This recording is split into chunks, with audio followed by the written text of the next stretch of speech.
fait chaud, je crois qu'on peut remettre le radiateur sur 2 parce qu'il va faire chaud ici.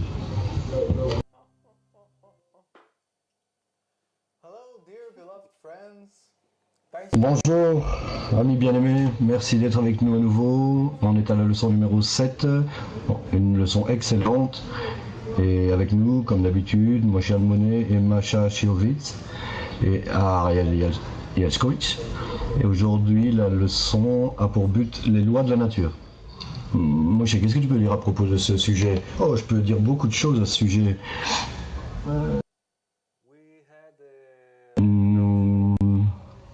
Il y a quoi? On a eu deux semaines de pause. On a eu Pâques. C'était vraiment de très belles fêtes d'être ensemble. Ces congés de Pâques, tu les as passés ici, oui, oui. Maintenant, on peut revenir pour continuer notre étude dans notre environnement. Juste avant, on a évoqué la liberté de choix. Voyons d'abord un clip avec le Rav Lightman. Regardez ça avec la bonne pensée, la bonne attention. Tout de suite le clip avec le Rav Lightman.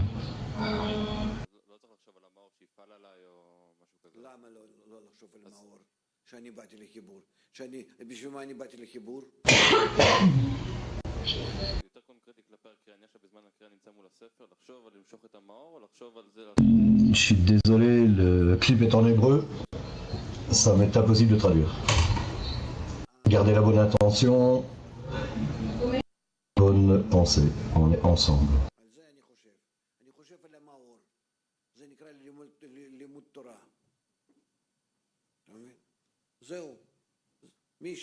מי שחושב על המאור נקרא שלומד תורה. לכן כתוב או חברותא או מיתותא. לפחות שניים. מי שלומד תורה.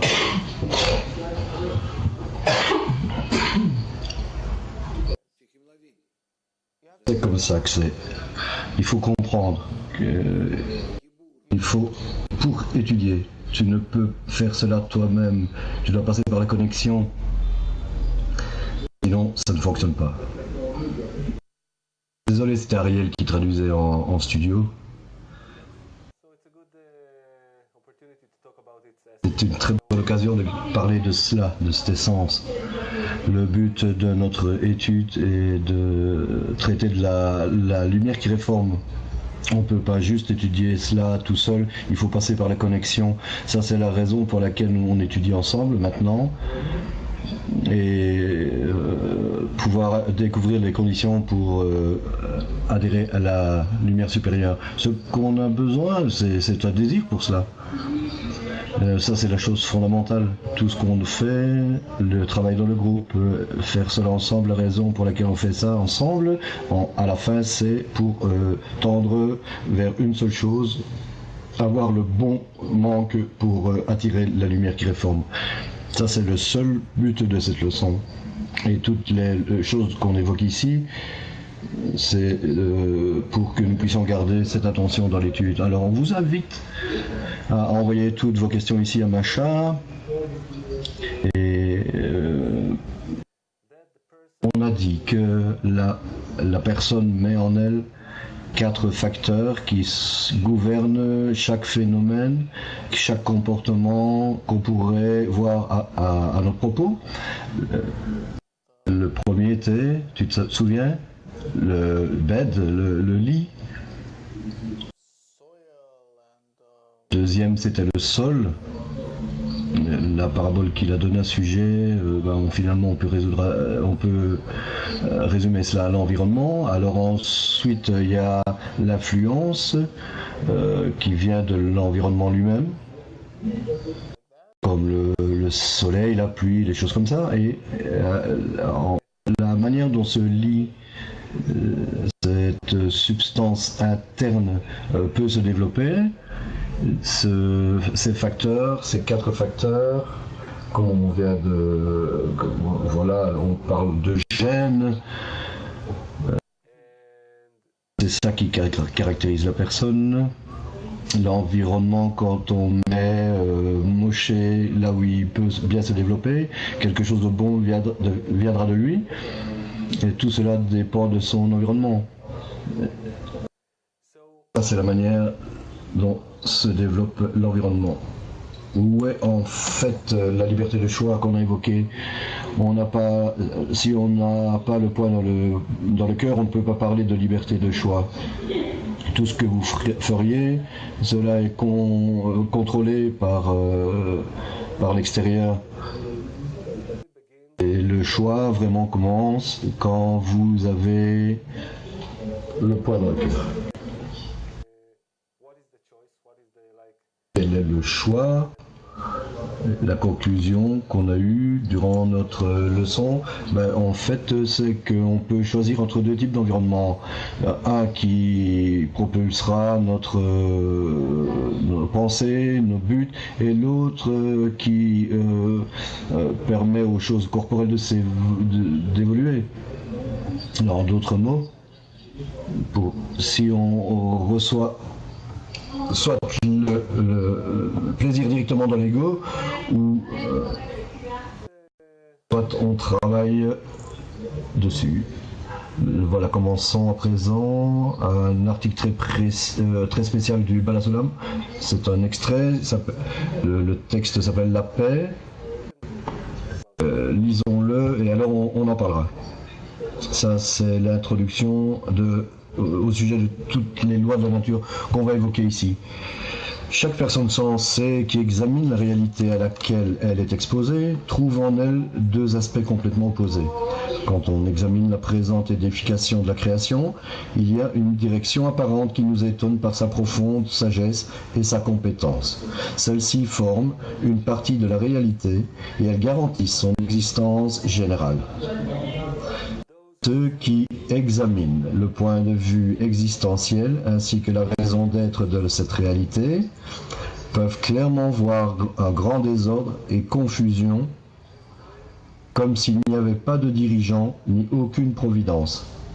Chaque homme fait ce qui est juste à ses propres yeux, se bâtissant sur les ruines des autres. Le mal prospère et le juste est piétiné sans pitié.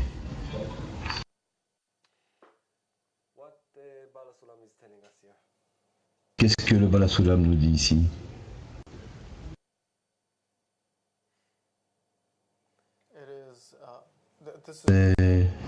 C'est vraiment juste une suggestion ici, c'est vraiment un passage très profond. Je relis-le s'il te plaît. Il y a vraiment beaucoup de choses et il faut vraiment...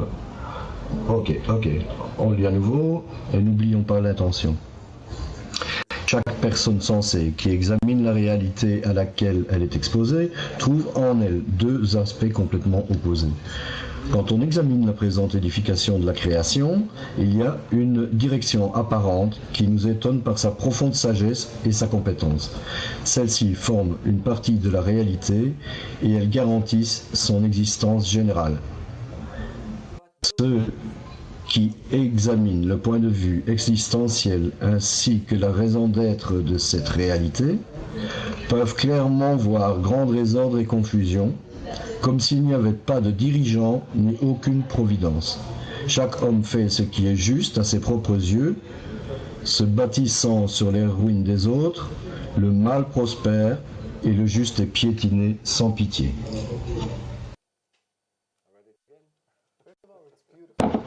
Je le relis, non, ça va. Cela parle de la diversité. D'un côté, on a le Créateur qui est uniquement le bon, c'est ce qu'on voit. Et d'un autre côté, s'il n'existe pas, quel est le but à tout ça? Quoi d'autre? Il y a également une sorte d'emballage autour de cela, entre comment la nature prend soin du système. On voit les femmes enceintes, par exemple, comment les enfants sont préparés à l'intérieur notre système est vraiment dirigé pour aimer cet enfant. Et nous, en tant que parents, c'est notre devoir de l'aimer. Dans toute la nature, qui parle par exemple le tic, l'insecte. Alors si on parle de cette provision, de la persistance de l'existence, on voit que tout l'opposé. À partir du moment où on ne ressent pas comment vraiment cette guidance harmonieuse, la providence, on ressent qu'on doit combattre,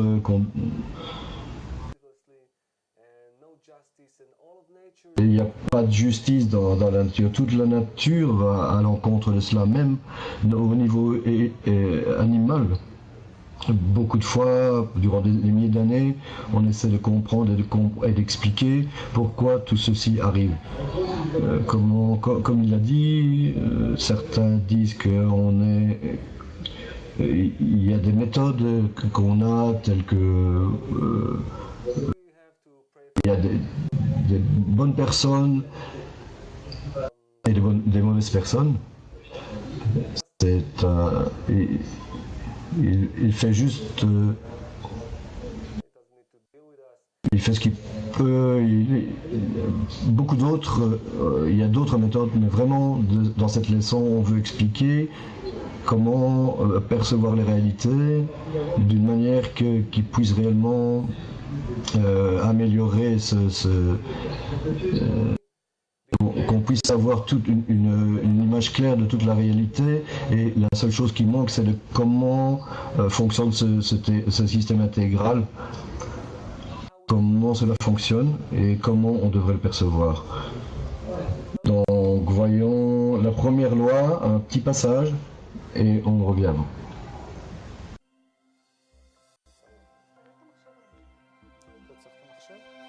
Notre prochaine loi spirituelle. Le premier passage. Attends, viens ici. Ah, il faut qu'on te voit. Ah. C'est mieux comme ça. Ok. Donc, la première chose serait qu'il y a un unique et unifié. Qu'est-ce qu'on veut dire par un? En d'autres mots, que la différence principale entre la sagesse de la Kabbale et n'importe quelle autre croyance, méthode, etc., et que dans la sagesse de la Kabbale, une personne prie pour se changer elle-même, pour changer son attitude envers la réalité, envers la force supérieure, envers le don, pour qu'il puisse révéler le Créateur qui est bon.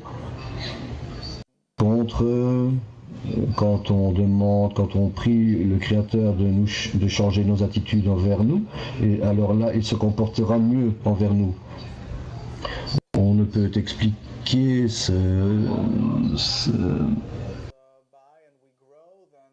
Alors, le temps passe, on grandit et on ressent cette pression de la nature. On prie le Créateur pour changer son attitude envers nous,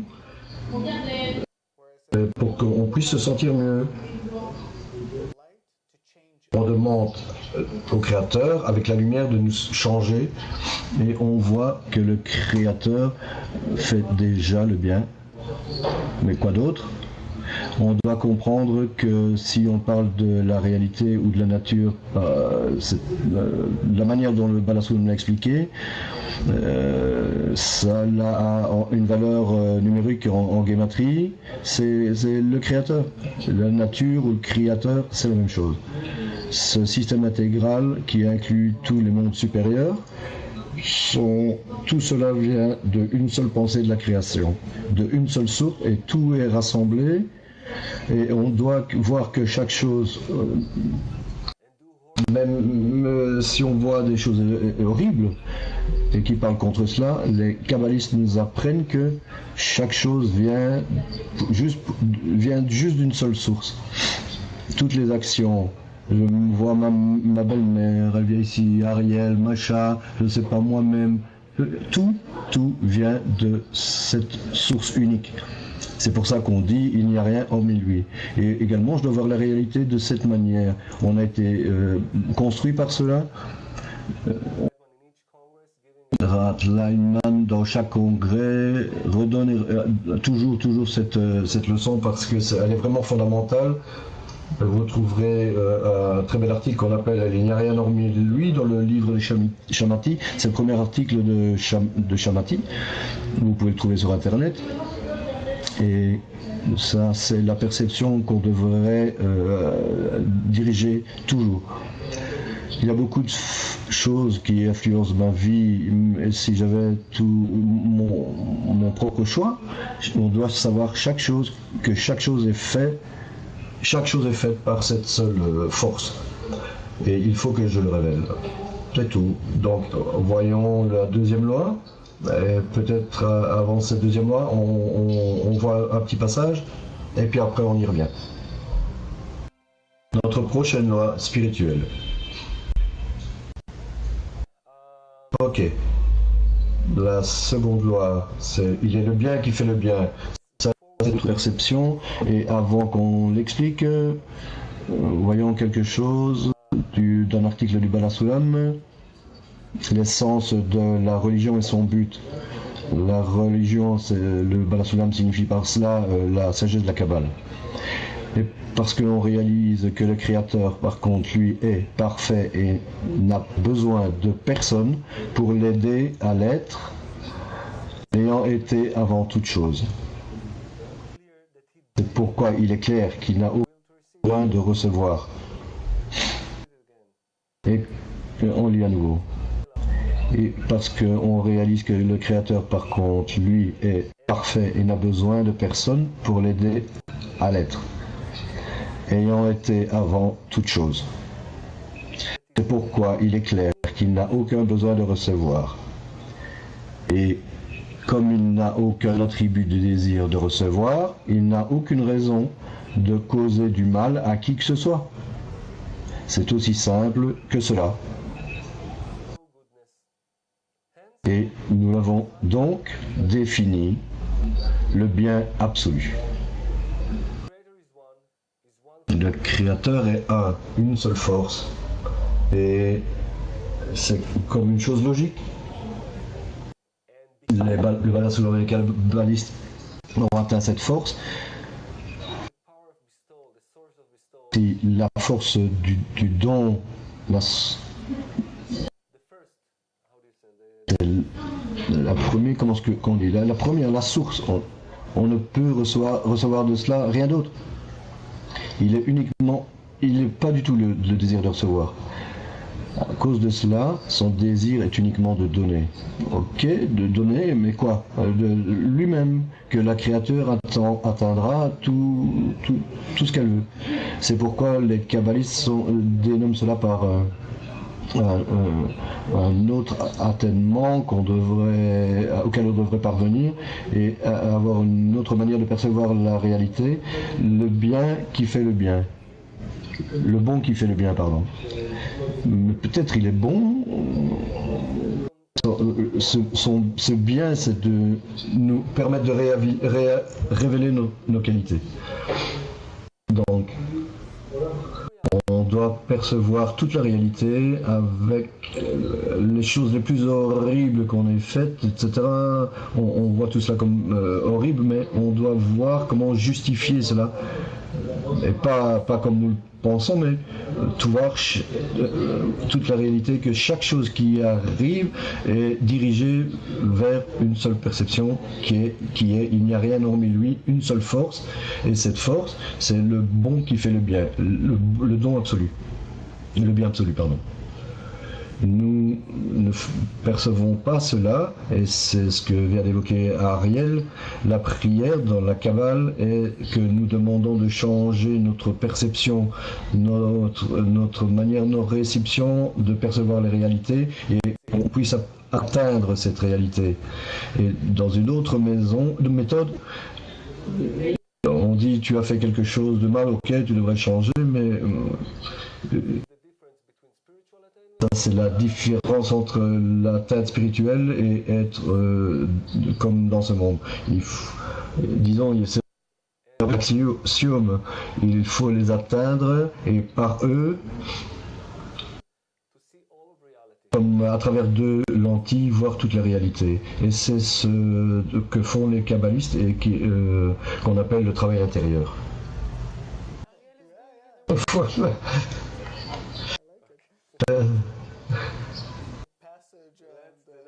Comment est-ce que tu dis? Passage, allez, prochain passage et prochaine loi.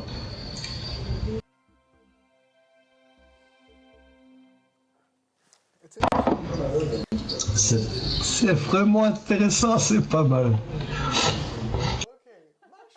Ok, bon. Macha. Prochaine loi. Prochaine loi. Ok. La prochaine loi, c'est la loi d'équivalence de forme. On a donné cet exemple il y a quelque temps. Il y a deux manières ici, des ondes qui traversent cette pièce, et si on arrive à trouver la bonne fréquence, on commence à ressentir la musique. Donc on doit créer plus ou moins comme 100 MHz, 100 MHz dans la radio pour percevoir la même fréquence à l'extérieur de la radio. Donc ça, c'est l'équivalence de forme. Prochaine loi, l'équivalence de forme. En fonction, qu'est-ce que ça veut dire d'être en équivalence de forme avec, par exemple, être en équivalence de forme avec un serpent. Un serpent, il voit le monde comme entre chaud et froid.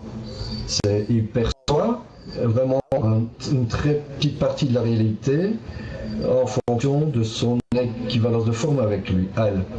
Donc pour percevoir toute la réalité, tout ce qu'il y a, les plaisirs, le don, etc., il faut être en équivalence de forme avec cela. Pour l'instant, la seule chose qu'on perçoit, c'est à travers notre désir de recevoir. Et c'est vraiment une réalité très spécifique, qui est vraiment très étroite, et qu'on voit à travers nos cinq sens. Et c'est tout ce qu'on a pour l'instant. Mais si on transcende cela, on a un sens additionnel qu'on appelle dans la sagesse de la Kabbale, qu'on appelle un écran. Et alors on atteint l'équivalence de forme et vraiment on perçoit une toute nouvelle réalité à l'extérieur de nous-mêmes. Une autre loi qu'on a évoquée, c'est le bon qui fait le bien. Toute la création atteindra cet état d'être comme le Créateur. Donc, pour atteindre cela, on doit changer nos qualités. Comme vient de l'expliquer Ariel, si je changeais mes qualités dans la qualité du don, alors je verrai plus de cette réalité, plus les qualités du Créateur. Et on voit que même dans notre monde, tous les systèmes sont en homéostasie. C'est comme cela qu'on est construit, c'est comme ça qu'on fait, mais en spiritualité, il faut vraiment arriver à une seconde nature, avec notre poids dans le cœur et l'atteindre. C'est ce qu'on doit faire. Et la question serait, mais quelle connexion pourrait être possible entre la force du don et le désir de recevoir, qui sont vraiment deux opposés. Comment est-ce qu'on peut arriver à se comprendre les uns les autres, par exemple? Voilà, pour cela, abordons le prochain passage et la prochaine loi.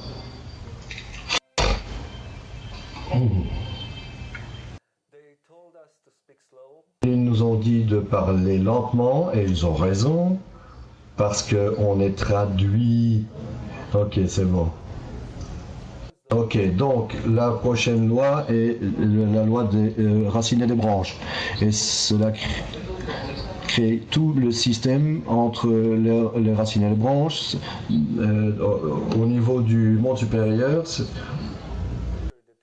le monde ce qu'on appelle Bina, la qualité du don, et la créature, l'être créé, qui est appelé, on l'a appris, qu'on appelle également Marut.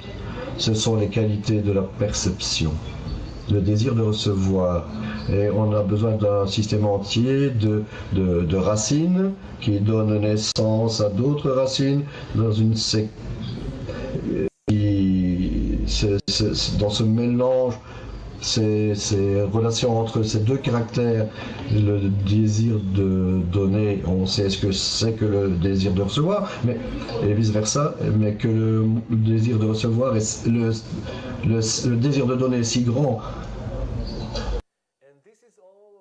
Ça, c'est tous ces systèmes que les kabbalistes nous décrivent. Et quelque chose également, on en a parlé dans les leçons précédentes, quelque chose qu'on mentionne ici, c'est la seule manière de monter cette échelle entre les branches ici dans ce monde et les racines qui sont vraiment, ça c'est les écrits des kabbalistes, vraiment les écrits réels des kabbalistes, c'est comment attirer la lumière supérieure dans les textes du Hari, l'étude des 10 sphirotes, parce qu'on veut attirer la lumière supérieure, et sans ces écrits, c'est ce que le Rav Leitman nous a dit au début, qu'on étudie avec l'intention, le fait qu'ensemble, sans cette atteindre cette réalité. Et il faut vraiment utiliser cette loi, puisque tous les systèmes sont connectés, on utilise cela, on en a parlé, il y a on utilise cette échelle pour grimper et révéler ce qu'on appelle le serpent. Encore, prochain passage. Notre prochaine loi. Ok, prochaine loi, l'homme est une partie de la nature. Ok. Une partie de la société également, ouais. On a cette illusion qu'on contrôle la nature, parfois, parce que au niveau de la perception où nous sommes, toute la réalité de causes et conséquences est cachée de nous. Donc cette partie de manque de perception, ou ce qui est caché de nous, on appelle cela, et on dit qu'on peut contrôler quelque chose et que cela dépend de nous. Cependant, il y a un plan, et tous les niveaux de la nature, que ce soit minéral, végétal, animé, et également parlant, travaillent ensemble simultanément pour amener l'homme à la révélation de la divinité. Et par conséquent, même si il nous apparaît parfois qu'on pourrait, comme on n'est pas une partie de la nature, c'est une sorte d'illusion qu'on a le libre choix, et sans faire le travail dont parlent les kabbalistes. Avec le groupe, j'ai travaillé avec un groupe d'enfants et je leur ai dit, par exemple, parlons de la nature. Voilà, dessinons ce qu'est la nature. Okay. Alors, qu'est-ce qu'ils dessinent? Ils dessinent des animaux, des arbres.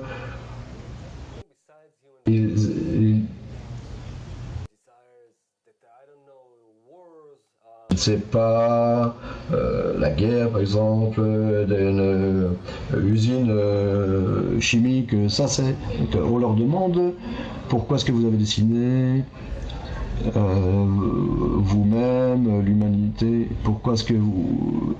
Qu'est-ce qu'ils répondent?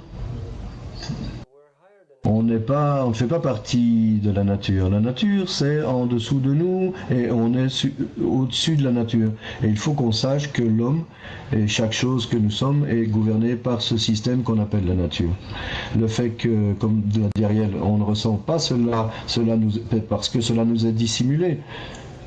Et on peut atteindre, on peut percevoir tout ce système et tous ses défauts, mais on est gouverné en fait comme des couches inférieures dans la nature, et vraiment être au-dessus, ça signifie vraiment être au niveau des racines. Passage. La prochaine loi.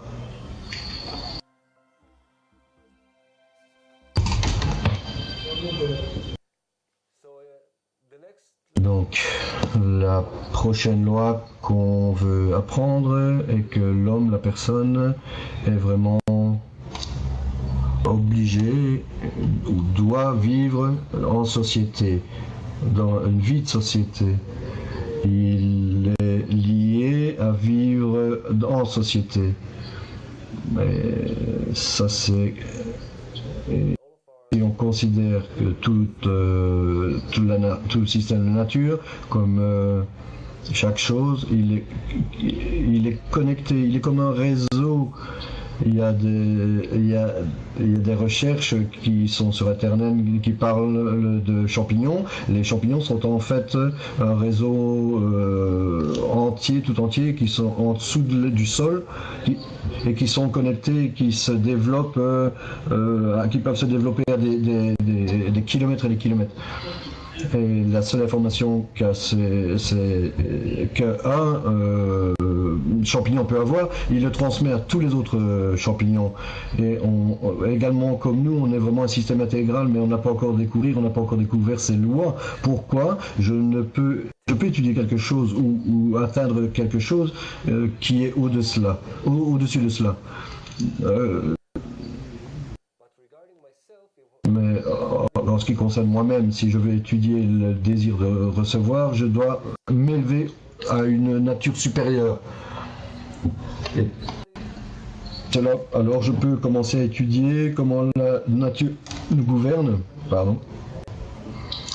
Et il y a également un exemple du Ralph Lightman qu'il a donné il y a...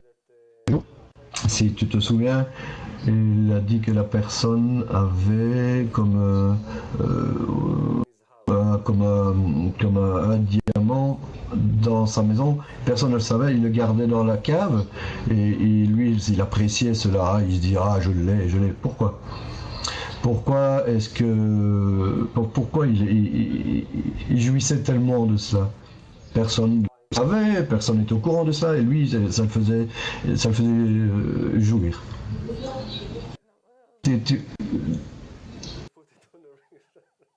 Toi, tu l'aurais mis sur ton doigt. Non mais quoi? Pourquoi? Parce que on ne se soucie pas de ce caillou. On se soucie de comment la société apprécie cela. Et même si personne ne le sait, à l'intérieur de moi, j'ai une partie de l'appréciation de la société et qui se dit... Chaque chose que nous faisons, chaque propriété qu'on peut avoir, une grande maison, j'ai écrit quelque chose de bien, j'ai fait un selfie, voilà. On veut uniquement l'appréciation de la société. On vit pour cela. C'est pourquoi c'est comme une loi de la nature spirituelle, parce que le développement spirituel, que je me mette à part de la société, que je médite et que je n'ai aucune connexion avec un groupe qui veut la même chose que moi, et alors là je ne me développerai pas.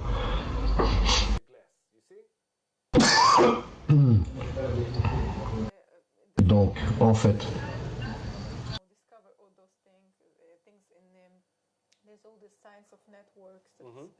il y a tous ces signes de réseau qu'on utilise maintenant, les hubs, toutes les choses qui sont connectées au réseau. Comment est-ce qu'elles sont connectées? Comment des gens qui font des milliers de livres, on étudie ces choses, on commence à découvrir ces choses, mais on voit ici que ce qui est vraiment vrai, jusqu'à maintenant, on ne sait pas comment cela fonctionne. On peut, au-dessus de ce système, si on est parti de ce système, on peut l'étudier. Il faut être au-dessus de lui pour pouvoir l'étudier. On peut analyser ce qui se passe entre nous et voir comment les choses sont interconnectées. Quand on est dans ce réseau, on peut regarder cela de côté et juste voir que c'est notre réseau, mais il ne peut l'expliquer comment parce qu'on n'est pas au-dessus, à un niveau supérieur. En physique quantique, il parle comme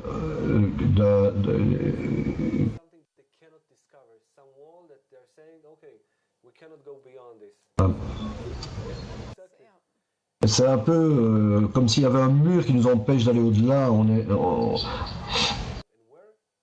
Il faut qu'on se change nous-mêmes, mais en société, mais pas uniquement en société, mais l'environnement qui dirigeait vers l'atteinte du Créateur. Et maintenant, il y a une question dans un tel système, un système intégral où on est tous interconnectés, on pourrait prospérer. Je sais pas, avec tous les commerces, les pays riches qui donneraient aux pays pauvres, et où on échangerait toutes ces choses, le pétrole, les poissons, les légumes, et on pourrait prospérer. Mais pourquoi est-ce que les choses n'arrivent pas? Même à l'opposé, plus on est connecté et plus nous souffrons. Et il y a des centaines d'années, on s'est ressenti de plus en plus connecté. Et si c'est moi, plus on est connecté et plus on utilise les autres et plus on fait de tort, plus pire les choses deviennent. Plus on est interconnecté, plus cela devrait nous rapprocher. On est tous interconnectés, on est juste un beau réseau de gens interconnectés comme un seul système. Et alors dans le système, on est juste, on ne sait pas, comment tu dis, comme une cellule cancéreuse qui s'entretue. Et c'est ça qu'on va découvrir. Un passage.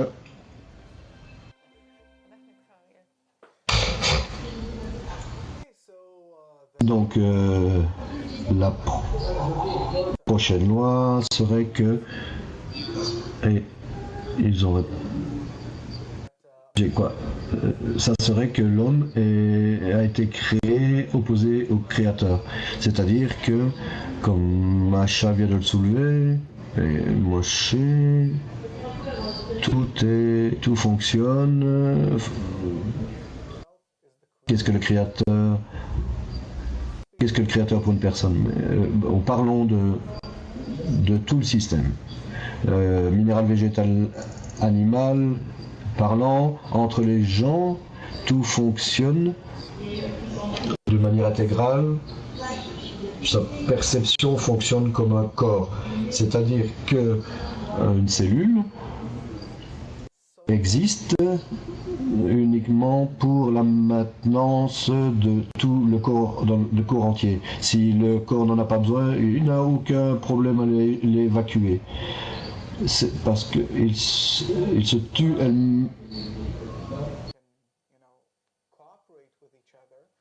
on peut coopérer les uns avec les autres, mais à un moment donné, quoi qu'on fasse, on le fait avec l'intention de recevoir pour nous-mêmes. Peu importe l'acte qu'on réalise, cela nous amène en équilibre avec tout le système qui est intégral et ce système qui donne et que nous on ne donne pas, et alors on commence à avoir beaucoup de problèmes à la fin. Oui, beaucoup de problèmes. Il y a voilà, comme un lion par exemple qui attrape une gazelle et qui mange une partie et qui est déjà, comment tu dis, qui est rassasié.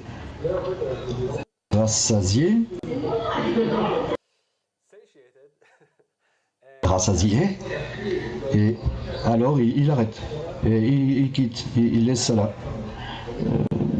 Même s'il y a encore beaucoup de viande là-dessus, non, il laisse ça. Mais voilà. Nous, on est à l'opposé, pas uniquement dans les actions que nous faisons, mais également dans l'intention. On prend cela juste dans le but que personne d'autre ne l'ait. Voilà, j'ai fini. Okay. Le meilleur exemple de cela.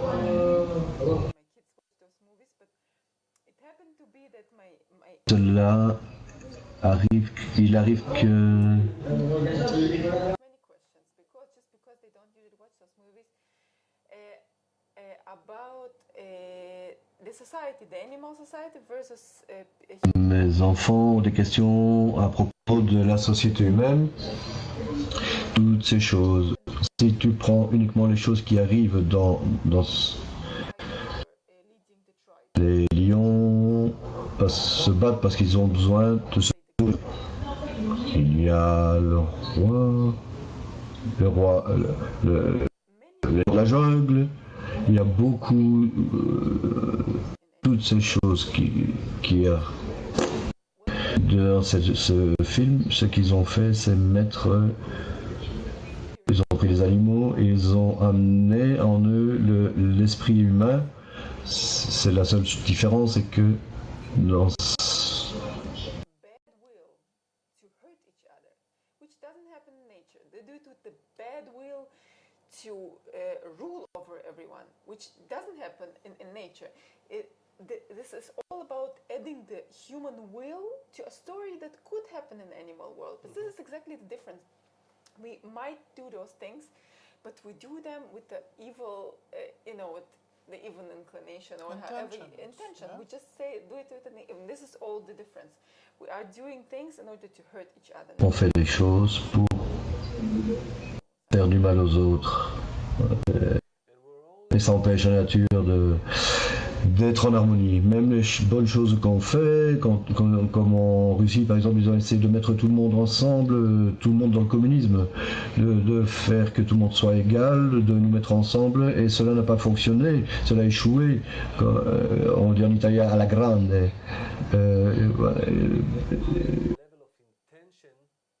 Parce que le niveau de l'intention était pas pour l'équivalence de forme, pas pour atteindre.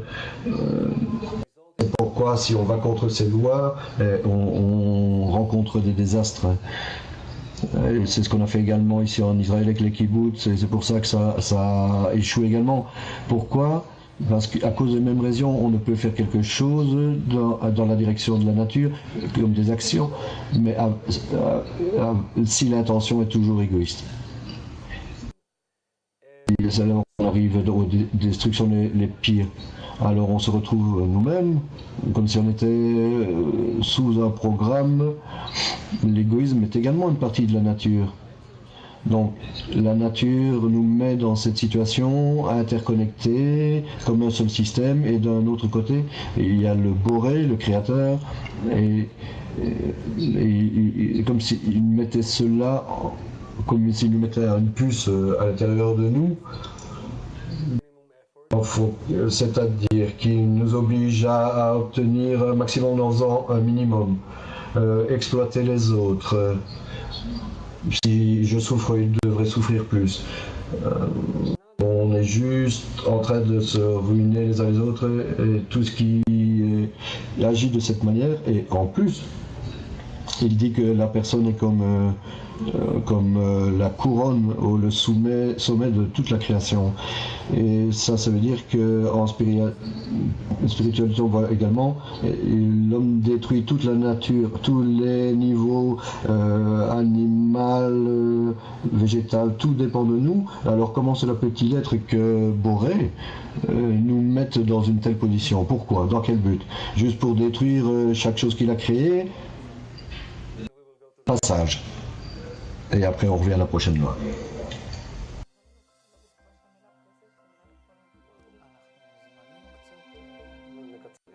Je peux pas le sur ce codo. J'y vais.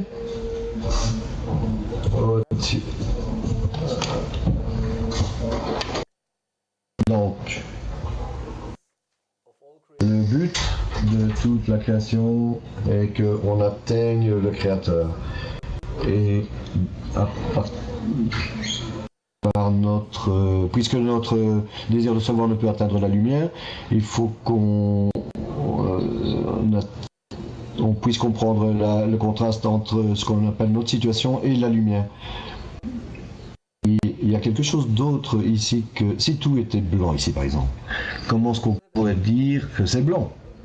Et je n'ai rien pour comparer. J'ai besoin d'un contraste, j'ai besoin de noir. Et alors on pourrait dire, ah là oui, il y a du noir, et là c'est blanc. Et je pourrais comparer. Dans notre essence, on n'est que désir de recevoir. Et on ne peut se comprendre nous-mêmes au-dessus du Créateur. On ne peut se comprendre nous-mêmes et comprendre également lui, la qualité de la lumière, la qualité du don vers lequel on devrait aller. C'est pourquoi on est fait comme d'une manière opposée à la création. D'un côté, chaque chose devrait être harmonieux, interconnectée, chaque chose est magnifique, et de l'autre côté, on a ce programme. Parce qu'on devrait développer, et on dit que la haine, ou la réjection envers cet ego est développée à la fin notre désir que nous soyons, mais pas uniquement au niveau animalistique, de nous comporter d'une manière altruiste. On a besoin d'apprendre cela, de le désirer et d'atteindre ce désir et de le développer par nous-mêmes. Et ça, c'est ce qu'on doit faire dans la nature. Un nouveau passage et on revient. Merci mon cœur.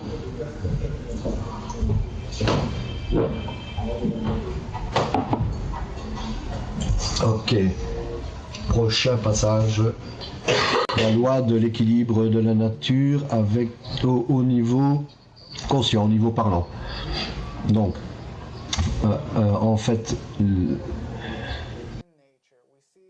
être équilibré dans la nature et être équilibré et en équilibre avec la nature. Plus la force est élevée, c'est-à-dire qu'on prend la force nucléaire par exemple. La force est vraiment très élevée. Le laser par exemple. Ce sont vraiment des forces très élevées.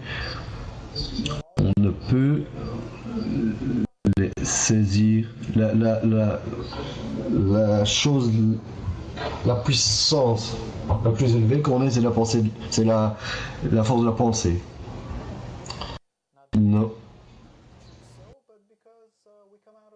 Nos pensées sont en général le mal, parce qu'en fait elles proviennent de notre désir de recevoir. Et il faut être en équilibre dans les... Cela vient à la fin de nos pensées, la relation entre les gens, également notre relation entre nous-mêmes. Si on souhaitait atteindre l'équilibre avec la nature, c'est-à-dire le Créateur, il faut qu'on se comporte les uns les autres dans le don.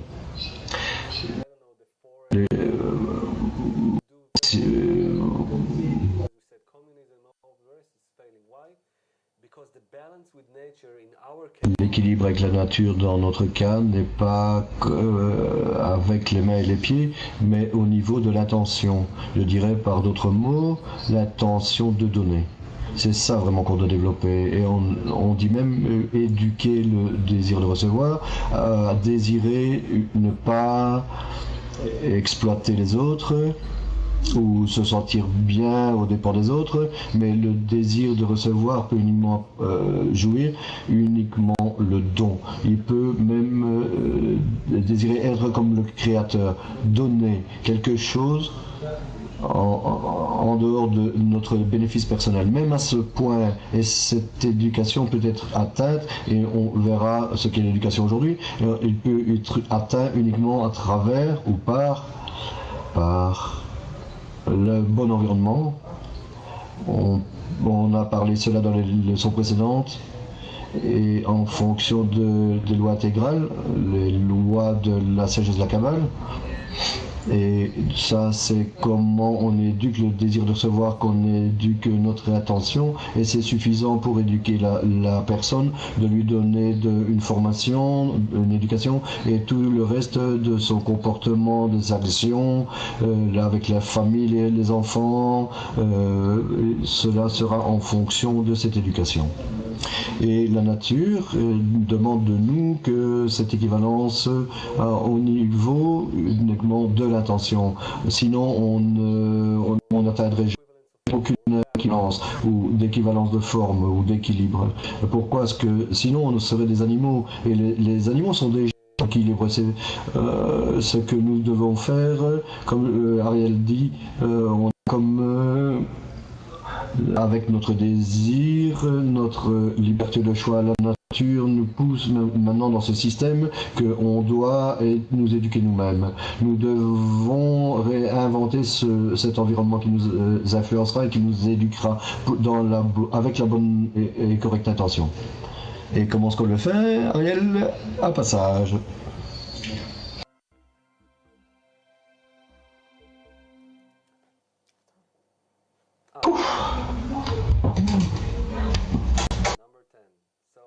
Numéro 10, l'obligation de la prudence avec les lois de la nature.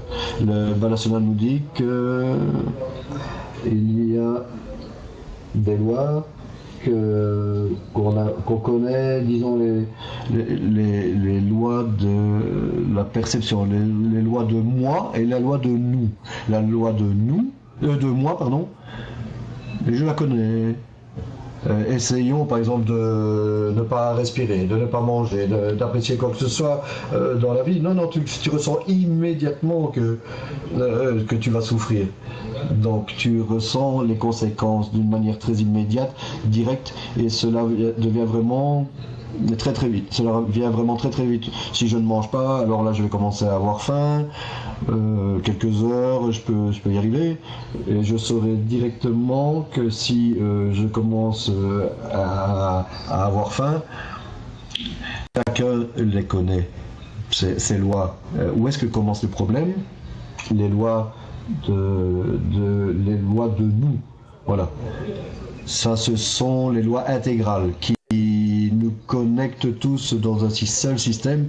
Et ici, il commence les problèmes. Pas tant que je peux respirer, manger, prendre soin de moi-même.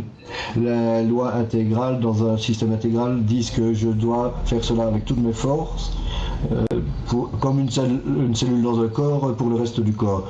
Et pour aider chacun à atteindre la connaissance du Créateur. Mais on ne le ressent pas cette loi. Et alors, on voit cette déchirure cette différence entre la création qui est toute parfaite et comme si on était dans un brouillard, dans l'obscurité, on rentre, on se heurte à toutes les choses et on ne comprend pas pourquoi, on essaie de faire le bien et ces choses arrivent et alors pour corriger les choses dans la nature, les choses les pires qui arrivent, on essaye les uns les autres, mais le système éducationnel, on le dit à nos enfants, tu devrais faire comme ceci, comme cela, et on ne peut rien contrôler, et tout cela échoue à cause de notre ego. Et le fait est qu'on ne sait pas, on ne connaît pas les lois du système intégral, les lois du nous. Donc, on a également un problème et qu'on fait les choses de manière incorrecte. Quand je fais du mal à quelqu'un, je ne ressens pas les conséquences.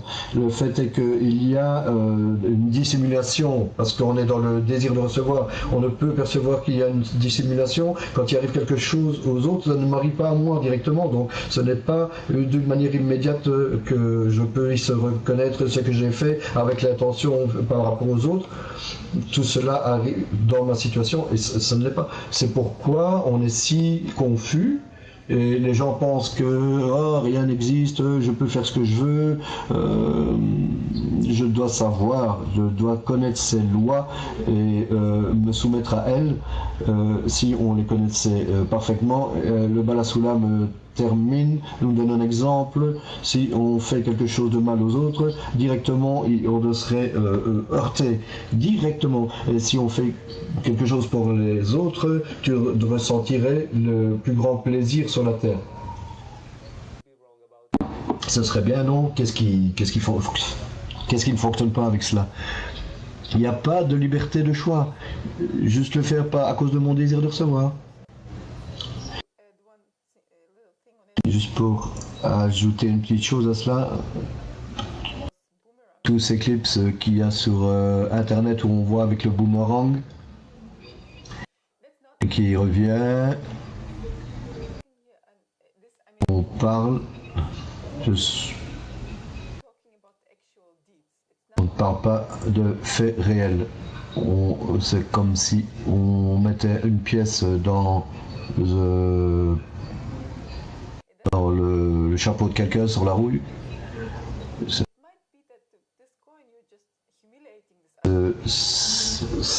pourrait que cette pièce que tu mets dans le chapeau humilie cette personne finalement. On ne parle pas de faits réels en fait.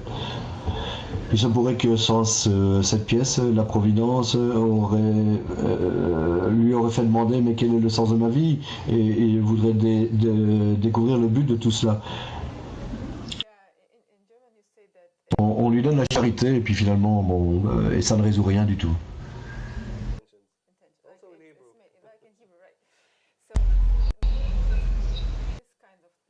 On ne parle pas de ce genre de choses, on parle de quelque chose de vraiment complètement différent. Que tu puisses voir un kabbaliste, il pourrait penser qu'il se comporte comme quelqu'un de normal, mais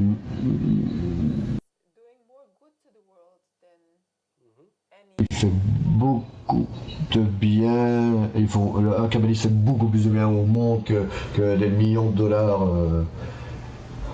Il a raison et que tout cela dépend de l'attention.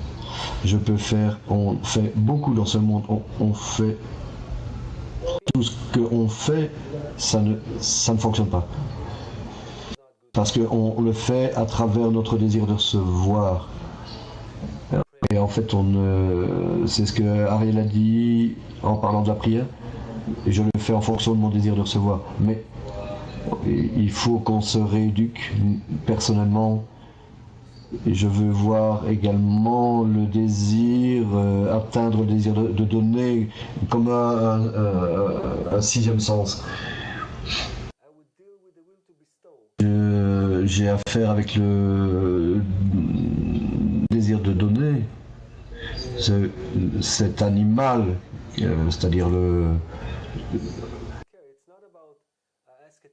n'est pas le désir de recevoir se remplissage ou pas, ce n'est pas même à prendre en considération, mais uniquement le développement du désir de donner. The 10th law, it's the laws of me and the laws, from me to we, the laws of integral society. Les lois de la société intégrale, c'est passer de moi à nous. Passage.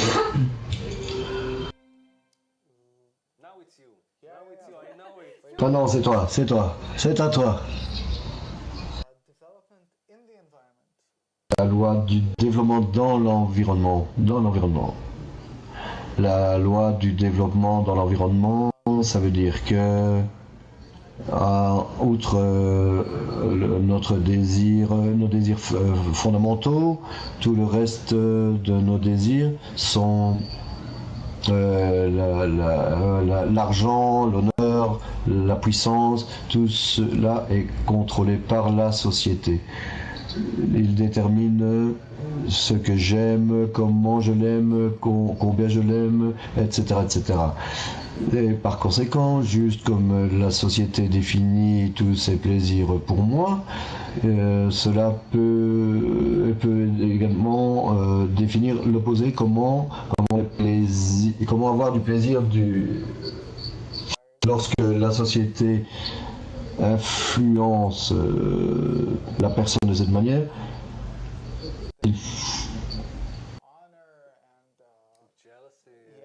choses telles que la célébrité, l'honneur, la jalousie, on peut utiliser, mais vraiment à l'opposé. Le Balasuna appelle cela un petit changement psychologique. Cela signifie que, je ne sais pas, par exemple, je veux être le premier. J'ai vraiment un grand désir d'être le premier. Je peux être le premier en sautant sur tout le monde. Je peux être également en poussant tout le monde vers le haut. Ou la haine. Si j'utilise la haine envers quelqu'un, c'est mauvais. Mais si j'utilise la haine envers le désir de recevoir, ça c'est bien. La société t'aide à inverser la manière dont tu utilises tous ces plaisirs de réception en don. En d'autres mots, par la société, qui est un instrument d'éducation personnelle, le changement par la lumière qui corrige. Cela veut dire qu'on se met sous l'influence de la lumière supérieure. Cela veut dire qu'on lit les textes, qu'on étudie ensemble, qu'on a la bonne intention, ne pas oublier ce qu'on veut obtenir de cette étude pour développer le manque envers la lumière qui réforme. Et on fait cela avec le bon enseignant et on fait cela ensemble. Et on fait cela ensemble petit à petit et la personne commence à changer petit à petit. Mais pour avoir un manque et pour atteindre la nature supérieure, et la nature supérieure, comme l'a expliqué Ariel, ce n'est pas le commerce voilà, non, tu décides comment utiliser ces traits envers le don. Et ça, c'est le mécanisme d'inversion. Comment atteindre la bonne intention. Cela nous amène également à une autre loi, et on va passer le passage parce qu'on n'a plus tellement de temps, mais cet environnement, cela est appelé la loi du monde. On est programmé pour croire que la vie devrait toujours être dirigée pour la satisfaction. Mais en spiritualité, c'est l'opposé, le remplissage. Il nous faut également vouloir désirer une seule chose, avoir le désir que j'ai besoin de la spiritualité, que j'ai besoin de donner. Aujourd'hui, on n'a pas ce désir de donner. Qui veut donner? Personne veut. Non, je veux toujours me remplir moi-même. Et il faut qu'on désire cela de plus en plus. Beaucoup, même que ce soit un désir beaucoup plus grand que de se remplir soi-même. Pour la loi, il faut qu'on développe ce désir par nous-mêmes, notre désir, notre liberté de choix. Comment nous éduquer, et par l'environnement on commencera à ressentir quelque chose d'autre. On arrivera au point où il est dit que ce serait mieux de mourir que de continuer à vivre comme ça. À ce moment-là, alors là, à ce moment-là, tu traverses la barrière et on parle. On développe le manque correct. Et comment on fait cela? Par la société, par l'environnement. La prochaine loi serait le développement par le fait d'attirer la lumière, par l'environnement. En fait, on suit les conseils des kabbalistes, on essaye de faire tout ce qu'ils nous disent, on essaye d'atteindre le don, l'équivalence de forme avec le désir de donner. En fait, on essaye de faire toutes ces choses dont on a parlé durant les 6 leçons précédentes, et on va le découvrir on découvrira qu'on peut. Et avec ce sentiment de ok, on ne réussit pas, mais on vient à la leçon avec les livres, et alors là, on atteint, il y a un écart entre ce qu'on veut et ce que réellement on veut atteindre. Et c'est la différence entre les deux, c'est ce qu'on appelle la prière. Et on peut atteindre cela par les livres. Et cela fonctionne. Ça, c'est la différence entre uniquement se connecter là. C'est une illusion. La création est basée sur le manque. Quand on arrive à la lumière supérieure et tu demandes mais de quoi as-tu besoin, quel est le manque dont tu as besoin, tu réponds je veux le désir de donner. Ok, tu as déjà le désir de donner, donc tu n'as pas besoin d'en vouloir plus. Mais si une fois que tu arrives et que tu dis je veux le désir de donner, il faut que je l'obtienne, et alors là j'ai un manque qui c'est le seul manque qu'on puisse développer dans cette création. Le désir de recevoir a été créé d'une manière complète.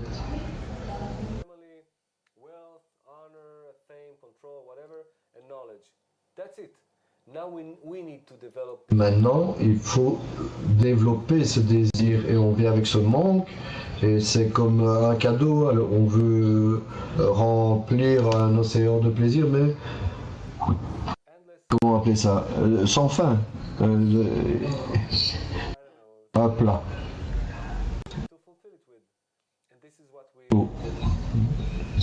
C'est ce qu'on développe ici. La question maintenant passe à la prochaine loi. Accélérer ou en temps voulu. Cela veut dire qu'il y a une question classique. Si tout était comme si tout était prédéterminé à la base, alors je pourrais m'asseoir et juste laisser les choses se faire. Mais maintenant, finalement, quelle est la différence? Il y a une grande différence entre ces deux chemins qu'on appelle le chemin des souffrances, qui est en son temps, et le chemin de la Torah, le chemin de la lumière, qui est le chemin de l'accélération. Quand nous sommes dans le bon environnement et qu'on essaye toujours de choisir le bon environnement et qu'on l'améliore, qu'on investit en lui et qu'on se met toujours sur ce rayon de lumière qui nous donne le manque, nous, en fait, on accélère notre développement pour atteindre l'équivalence de forme avec le Créateur, l'équilibre. Et si on ne fait pas cela, ce qu'on ressent à cause de ce manque d'équilibre, alors je souffre. Chaque chose la nature nous amène dans des... On ressent la souffrance, le stress qu'on ne peut... Mais si on reste comme ça, on n'avance pas, on a juste...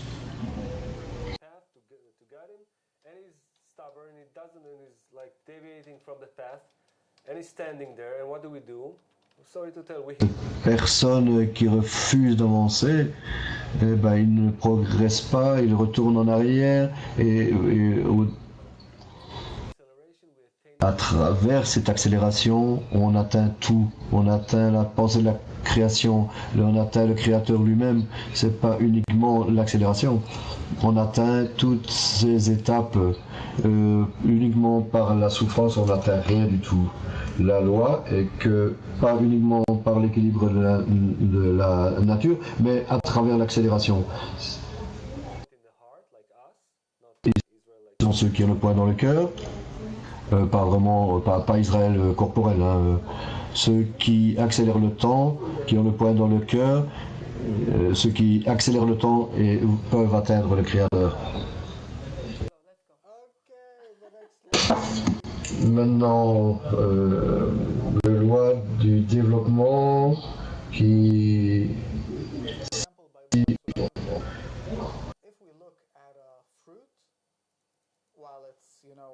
Et on regarde un fruit, par exemple, qui est en train de mûrir et qui, comme disons, une...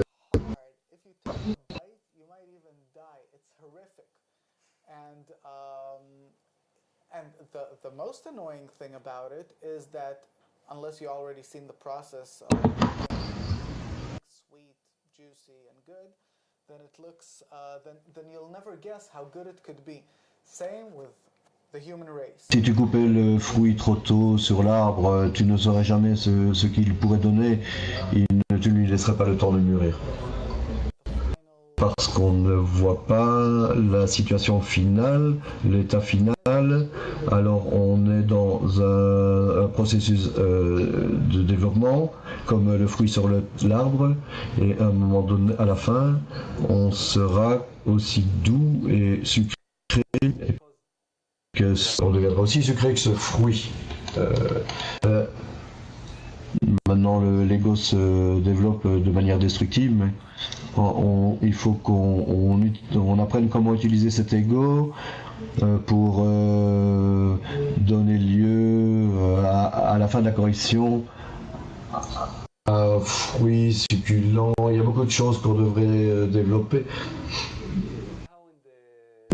C'est comme cela qu'au milieu de son développement, on peut considérer que, comme avec le fruit, dans l'exemple du fruit, ressentir que qu'il n'est pas arrivé à maturité et voir les choses comme si elles étaient mauvaises finalement. Si, par exemple, un extraterrestre arrivait sur Terre et voyait la différence entre un veau qui vient de naître et un être humain, un petit bébé, pour lui la personne la plus évoluée serait le veau. Si on ne le laisse pas évoluer, grandir jusqu'à la fin de sa maturité et atteindre la maturité. Qu'est-ce que ça veut dire qu'on ne devrait pas être... Quand on se voit sur ce chemin, il arrive beaucoup de phénomènes. Tout ce qui m'arrive, il faudrait qu'on sache que tout ce qui nous arrive, si c'est corrigé, cela va nous mettre dans le meilleur état du bon. Il reste deux lois. Non, il y a beaucoup plus de lois et le Balasulam parle de cela dans l'article la paix dans le monde, l'essence de la religion et son but. Et on devrait lire la dernière loi. Macha, attention, dernière loi. Dernière loi est la loi de l'unicité. Cela veut dire que on ne détruit pas l'ego. On s'équilibre nous-mêmes avec la nature en montant au-dessus de l'ego. En l'utilisant et le convertissant ou l'inversant en le désir de donner. Chaque chose qu'on a pour donner. Si on détruisait l'ego, il y a certains systèmes d'éducation qui le font. On n'apprend pas de la prison, de la punition, on n'apprend rien de cela. Cela n'est pas un système d'éducation. Et également dans toute notre réalité, le Créateur est un éducateur. C'est pourquoi il nous a donné l'ego et c'est pourquoi on doit maintenant comment travailler avec lui. Et le désir de recevoir qui est en chacun d'entre nous, c'est son unicité, ce point spécial. Je ne peux rien faire à cela. Mais à travers mon unicité, qu'est-ce qui reste de toi?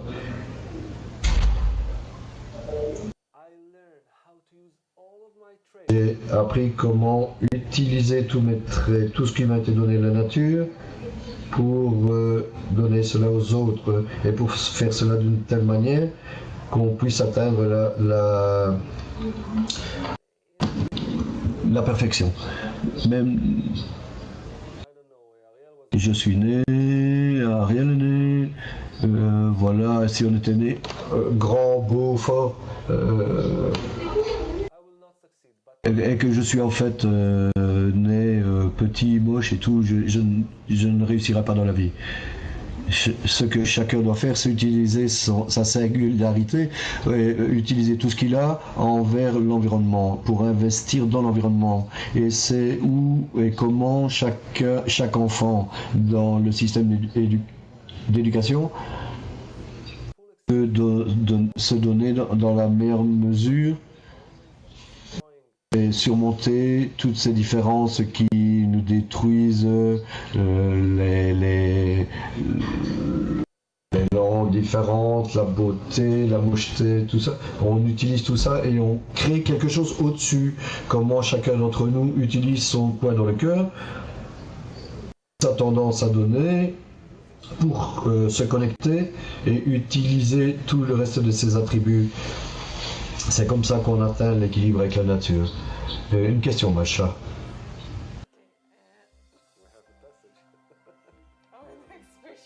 Notre prochain passage. Notre prochaine loi spirituelle, c'est qu'on doit donner la parole à Macha. Ne vous effrayez pas.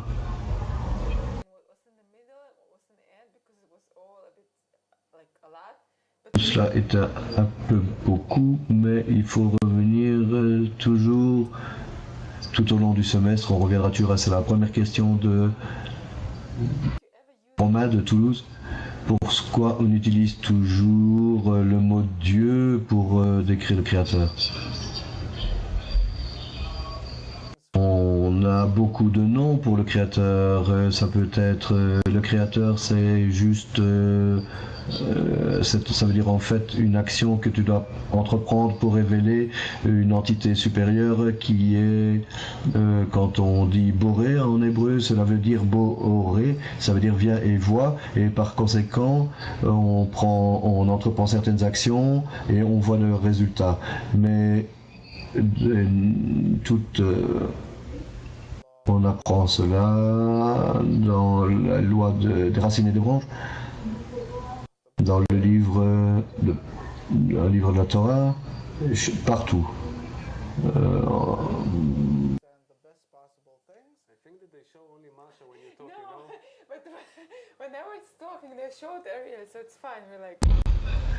C'est marrant parce que quand c'est moi qui parle, on montre Ariel, et quand Ariel parle, on montre Macha. À la fin, tout ça, c'est les noms du Créateur. On les utilise en fonction, en résumé. Je suis un Ariel, je suis un père, un mari, je suis un frère. C'est moi. Ça dépend qui perçoit et à quel niveau on perçoit. Si tu regardes l'équipe de questions-réponses qu'on fait, tu verras, on parle de cela. Regarde-le. Une autre question également de Romain de Toulouse. Pour être en équivalence de forme, avoir un bon moral. Pour être en équivalence de forme, est-ce qu'une personne sans morale peut révéler le Créateur? Une fois, il était vraiment très moral de mettre les gens sous la guillotine et hop, c'était très moral. L'esclavage était très moral à un moment donné. Il y a eu beaucoup de choses qui se sont passées dans la religion, que l'éducation a été faite par exemple l'éducation où on battait les enfants. La morale, elle change en fait, et le Bala-Sulam en parle. Je pense que c'est dans l'essence de la religion et son but. Et la morale n'a rien à voir avec la Kabbale. Et toi, si tu lis cet article, c'est vraiment très intéressant comment le Balasolam aborde cela, et comment décrit la morale de l'humanité, qu'elle ne vient uniquement de l'expérience. Ça n'a pas fonctionné comme ça, alors on la change.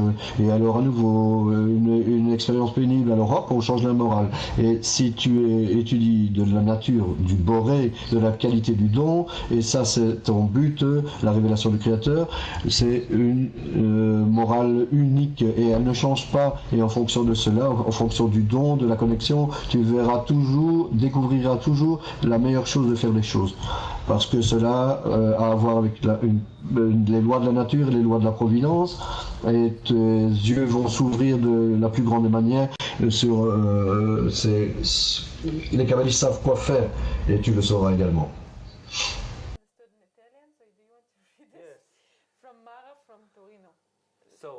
Mara de Torino qui demande le man, ce qui est révélé en nous est fait, et en fait cela vient que le Créateur est bon, et alors on peut faire cela pour nous-mêmes, ou il vaut mieux de le faire pour les autres. C'est-à-dire que révéler le Créateur, c'est quelque chose qu'on fait pour nous-mêmes ou qu'on fait pour les autres? Est-ce que je devrais dire que je le fais pour moi-même ou pour les autres? Le Balasolam a écrit quelque chose à ce sujet-là. Fais ce que tu peux pour atteindre le Créateur ou pour amener les autres à l'atteindre. Je ne sais pas ce qui t'apporte le plus de bénéfices. Peu importe, ça n'a pas d'importance. On ne peut atteindre le Créateur par nous-mêmes tout seul et atteindre la qualité du don. Comment est-ce que je fais cela si je ne donne pas aux autres? Je pourrais dire, ah ok, je vais donner à ce verre. Non, ça ne fonctionne pas. Non, ça c'est la même chose. Danny de Londres. Bien penser.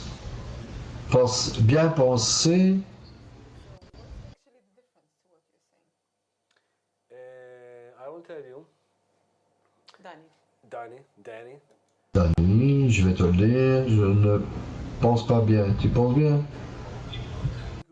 Les gens te le disent, tu devrais bien me penser bien, il ne faut pas être un mauvais garçon, un mauvais enfant, être une bonne personne. Tu vois, le gouvernement, il est corrompu, il le vole, oui, tu vois, on dit tout ce qu'on devrait faire, mais en fait, dans l'étude de la Kabbale, c'est un instrument de reconnaissance du mal, c'est un instrument de reconnaissance du don, de la qualité du recevoir.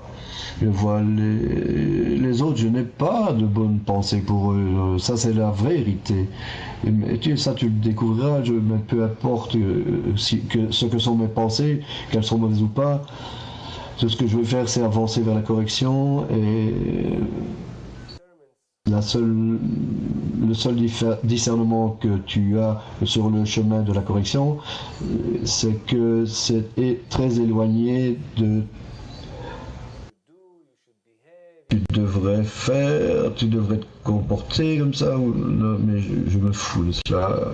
Et au-dessus de cela, je vois comme ce qui est en moi et je peux choisir si je suis dans le bon environnement pour développer un manque envers la qualité du don, et ça c'est la liberté de choix. Alors va dire à ton désir de recevoir, tu devrais être bien.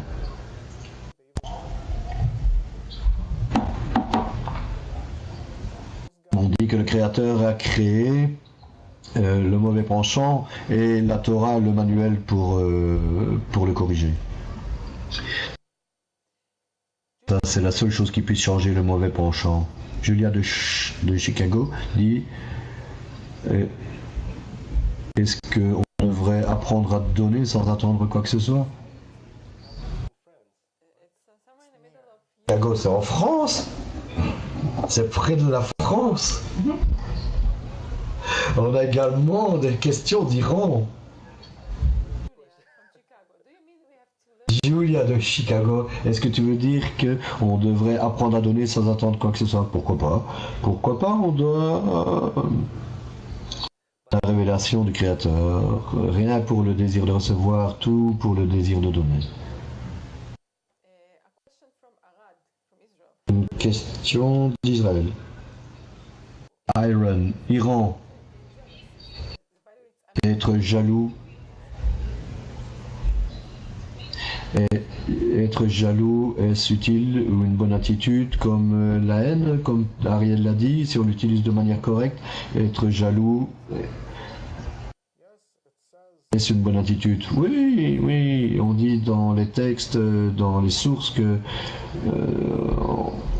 la jalousie, le désir et l'honneur élèvent les personnes dans ce monde. Si on utilise la société de la bonne manière, comme les kabbalistes l'ont dit, alors qu'on travaille avec ses traits, cela peut nous influencer d'une manière qui vraiment nous permettra de désirer la spiritualité.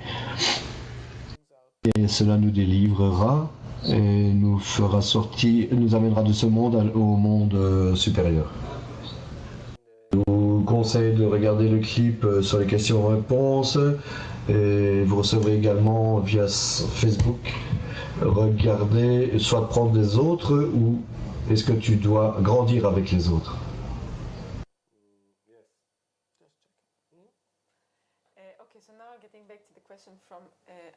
Et maintenant je reviens à la question de Aaron. Comment peut-on influencer notre environnement? Est-ce que c'est nous qui changeons l'environnement? Au début, tu ne peux influencer tout l'environnement. Cela dépend de ce que tu appelles l'environnement, mais si tu commences dans une petite échelle, on est dans l'environnement. Et alors je définis mon environnement, environnement kabbalistique et spirituel. Ce sont les gens qui ont le même désir que moi. Donc il y a les étudiants, le Rav Streitman et tous ces 2 millions d'étudiants qui vivent dans le monde. Et tu as les livres, les textes, tu as tout. Tout est ouvert pour toi et tu dis ok, ça c'est mon environnement, mais alors tu commences à investir dans cet environnement et alors tu verras que tu changeras et plus tu grandiras, plus tu verras que tu influences l'environnement tout entier à un point que les kabbalistes ont traité et atteindre l'âme d'Adam Rishon. Daniel de France, comment peut-on en fait, c'est vraiment un peu difficile, un peu tourné bizarrement, comment en fait ressentir cette connexion dans notre vie de tous les jours, et est-ce que c'est une forme d'éveil qui est de plus en plus précis avec l'appétit qui comment est-ce que cela agit?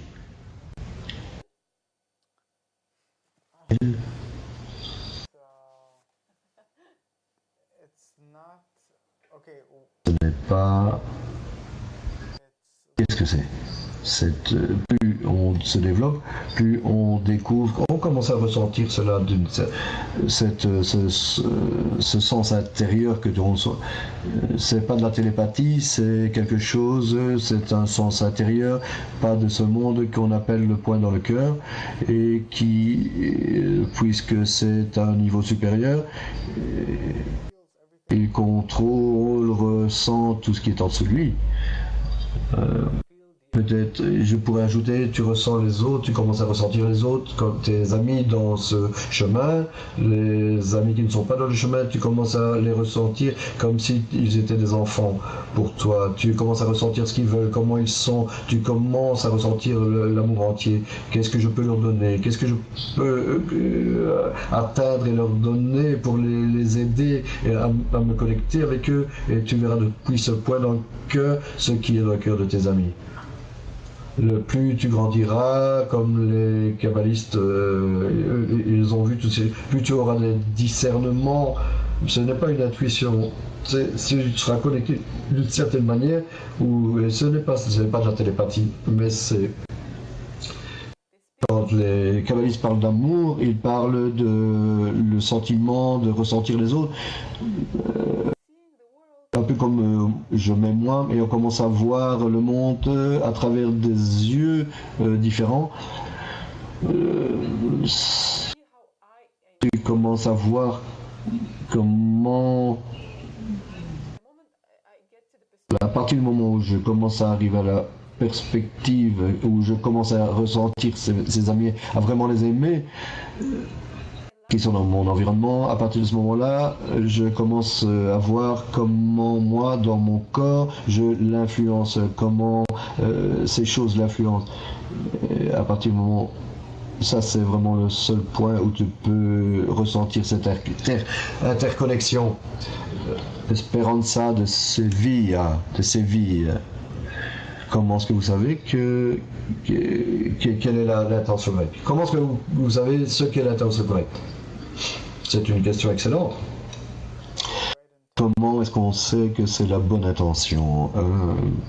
En fait, si tu veux une chose de manière certaine, tu suis les conseils du kabbaliste.